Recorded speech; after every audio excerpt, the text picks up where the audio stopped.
മാർക്സിനും 5 മാർക്സിനും എക്സാമിന് സ്ഥിരമായിട്ട് ചോദിക്കുന്ന ഒരു ക്വസ്റ്റൻ സെറ്റ് ആക്കിയാലോ? What are the sources of human capital? 5 എണ്ണമാണ് നമുക്കുള്ളത്. ഫസ്റ്റ് വൺ ആണ് എന്ത്? എഡ്യൂക്കേഷൻ എന്ന് പറയും. നമുക്കറിയാം എഡ്യൂക്കേഷൻ കാരണം എന്താ? ഏണിംഗ് കപ്പാസിറ്റി കൂടും, സോഷ്യൽ സ്റ്റേറ്റസ് കൂടും, അതുപോലെ തന്നെ എന്താണ്? സ്റ്റാൻഡേർഡ് ഓഫ് ലിവിംഗും കൂടും. ഹെൽത്ത് നമുക്കറിയാം, ഫിസിക്കൽ ഹെൽത്തും വേണം, മെന്റൽ ഹെൽത്തും നമുക്ക് ആവശ്യമാണ്.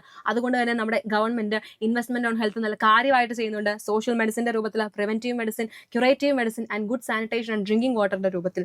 ആൻഡ് നെക്സ്റ്റ് വൺ ആണ് എന്ത്? ഓൺ ദ ജോബ് ട്രെയിനിങ് എന്ന് പറയുന്നത്. എംപ്ലോയേഴ്സിന് ജോലിയിൽ ഇരിക്കെ തന്നെ എന്ത് കൊടുക്കുകയാണ്? ട്രെയിനിങ് കൊടുക്കുകയാണ്. എങ്ങനെ ആ ജോലി ചെയ്യാം, അല്ലെങ്കിൽ എങ്ങനെ ആ ജോലി ഒന്ന് ബെറ്റർ ആയിട്ട് ചെയ്യാമെന്ന് ട്രെയിനിങ് കൊടുക്കുന്നതാണ് on the job training. And next one ആണ് എന്ത്? മൈഗ്രേഷൻ എന്ന് പറയുന്നത്. നമ്മുടെ നാട്ടിലെ ആൾക്കാർ മറ്റുള്ള രാജ്യത്ത് പോകുന്നു. എന്തിനു വേണ്ടിയിട്ട്? നമ്മുടെ നാട്ടിലും കൂടുതൽ സാലറി അവർക്ക് അവിടെ കിട്ടുമെന്നുള്ള ഉറപ്പിന്റെ പേരിൽ. ആൻഡ് വേറൊരു സംഭവം കൂടി ഉണ്ട്. അൺഎംപ്ലോയ്മെന്റ് കാരണം റൂറൽ ഏരിയാസിൽ നിന്ന് ആളുകൾ ഏർബൻ ഏരിയാസിലോട്ട് മൈഗ്രേറ്റ് ചെയ്യുന്നുണ്ട്. ആൻഡ് നെക്സ്റ്റ് വൺ ആണ് എന്തെന്ന് പറയുന്നത്? ഇൻഫർമേഷൻ എന്ന് പറയുന്നത്. ആളുകൾ എന്താ ലേബർ മാർക്കറ്റിനെ പറ്റിയിട്ടും എഡ്യൂക്കേഷനെ പറ്റിയിട്ടും ഹെൽത്ത് കെയർ സിസ്റ്റത്തിനെയൊക്കെ പറ്റിയിട്ട് എന്താ ഇൻഫർമേഷൻസ് കളക്ട് ചെയ്യുന്നുണ്ട്. എന്തിനു വേണ്ടി? Effective and efficient utilisation of human ക്യാപിറ്റലിന് വേണ്ടിയിട്ട് ചെയ്യുന്നുണ്ട്.